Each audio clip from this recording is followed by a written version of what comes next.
ভালো আছেন, সুস্থ থাকুন, ভালো থাকুন এই কামনা করি। এখন বলবো ১২ মেশে অমাবস্যার কথা। চলুন জেনে নিই এই ছোট্ট কাহিনীটি। এক গরিব ব্রাহ্মণের একটি ছেলে ছিল। ছেলেটি ১৬ বছর হতেই ব্রাহ্মণ তার বিয়ে দিয়ে দিলেন। তারপর ছেলেটি একদিন কোথায় নিরুদ্দেশ হয়ে চলে গেল। তার বাপ, মা ও বউ সব কেঁদে কেটে পাড়া মাথায় করলেও তাকে কোথাও খুঁজে পেলেন না। কিছুদিন পরে ব্রাহ্মণেরও মৃত্যু হলো। ব্রাহ্মণী বউকে নিয়ে দুঃখে কষ্টে কাল কাটাতে লাগলেন। একদিন একজন অতিথি এসে বললেন, মা গো, আমায় ৪টি ভাত দিবি মা? ব্রাহ্মণী বললেন, আমার এখন কি কপাল বাবা, যে অতিথির সেবা করব। শাক ভাত আমার যা আছে ৪টি খেয়ে যাও। বউ তেল এনে দিলেন। অতিথি তেল মেখে স্নান করে এলেন। তারপর অতিথি বললেন, মা, তোমার ছেলের কাপড়খানি আমায় দাও না, আমি পরি। আর তোমার ছেলের খড়ম দুখানি দাও। ব্রাহ্মণী কাঁদতে কাঁদতে খড়ম এনে দিলেন এবং বললেন, এই বাবা বুকে করে রেখেছি, তুমিই পরো। ভাত দিতে গেলে অতিথি বললেন, আমায় তোমার ছেলের থালে ভাত দাও আর সেই গ্লাসে জল দাও, তা না হলে আমি ভাত খাবো না। বউ তখন রাগ করে বলতে লাগলেন, অতিথির এত আবদার কেন? না খাবে, নাই খাবে, চলে যান। ব্রাহ্মণী বললেন, দাও বৌমা, থালা গ্লাসখানি এনে দাও। ওই থালায় আর কে খাবে? তবু অতিথির সেবা হলেও সার্থক হবে। বউ রাগে গড়গড় করতে করতে থালা আর গ্লাস এনে দিলেন। অতিথি ভাত খেয়ে ঘরে বিছানায় শুয়ে বললেন, মা, তোমার বউকে পাঠিয়ে দাও, আমার একটু পা টিপে দেবে। বউ রাগ করতে লাগলেন। শাশুড়ি বললেন, যাও মা, অতিথির সেবা করলে পরকালে ভালো হবে। বউ যেমন ঘরের ভেতর গেলেন, অমনি কপাট বন্ধ হয়ে গেল। গিন্নি দরজা ঠেলাঠেলি করতে লাগলেন।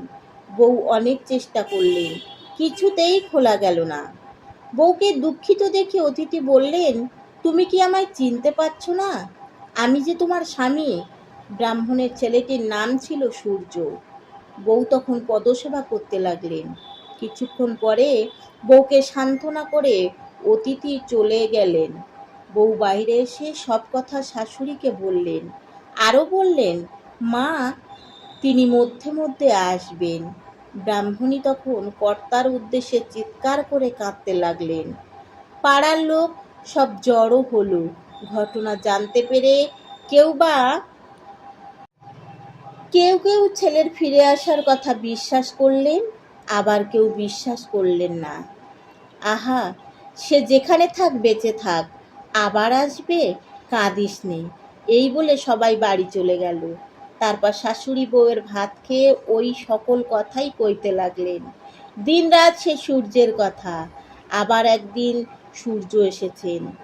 যাওয়ার সময় যখন চলে যান ছেলেকে পরীক্ষা করার জন্য, ব্রাহ্মণী চুপি চুপি পেছন পেছন যেতে লাগলেন। সূর্য পিছন ফিরে দেখলেন, বললেন, মা, তুমি কোথায় আসছো? যাও মা, ঘরে ফিরে যাও। ব্রাহ্মণী বললেন, বাবা, আজ আমি তোর সঙ্গে যাব। তুই কোথায় থাকিস আমি দেখে আসব।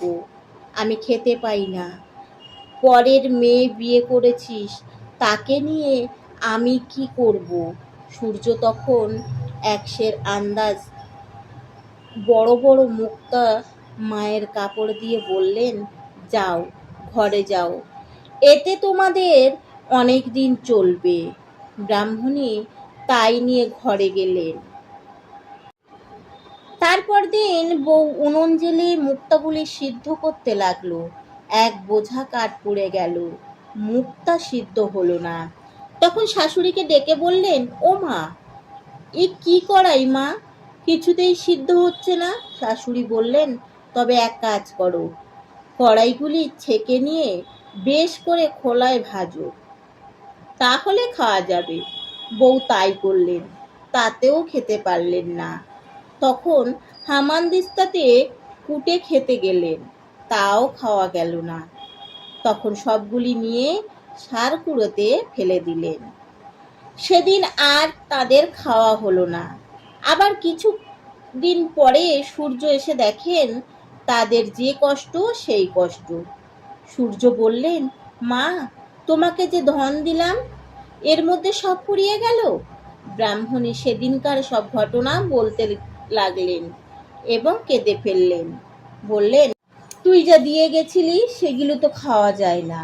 সূর্য বললেন, মা, তোমাকে যে ধন দিয়ে গেলাম এর মধ্যে সব কি করে ফুরিয়ে গেল?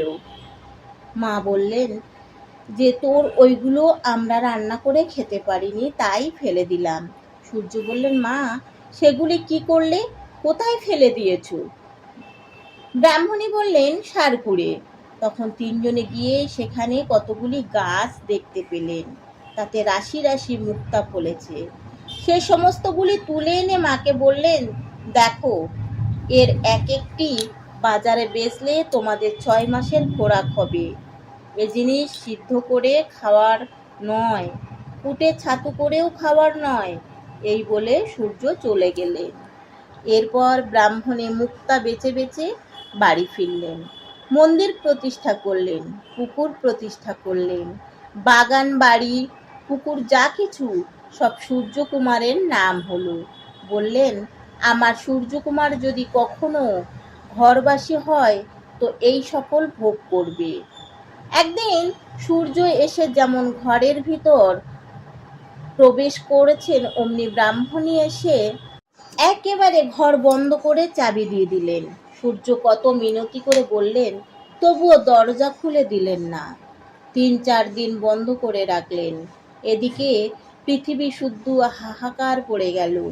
আকাশে সূর্য উদিত হয় না, পৃথিবী অন্ধকার। ব্রাহ্মণী বললেন, আকাশে মেঘ নাই, রোদও নাই, এ কি হলো? সূর্য বললেন, মা, আমাকে ছেড়ে দাও, এক্ষুনি রোদ উঠবে।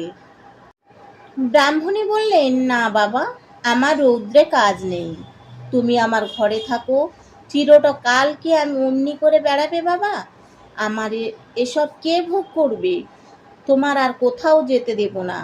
বলতে বলতে এমন সময়ে ব্রহ্মা, বিষ্ণু, মহেশ্বর এসে উপস্থিত।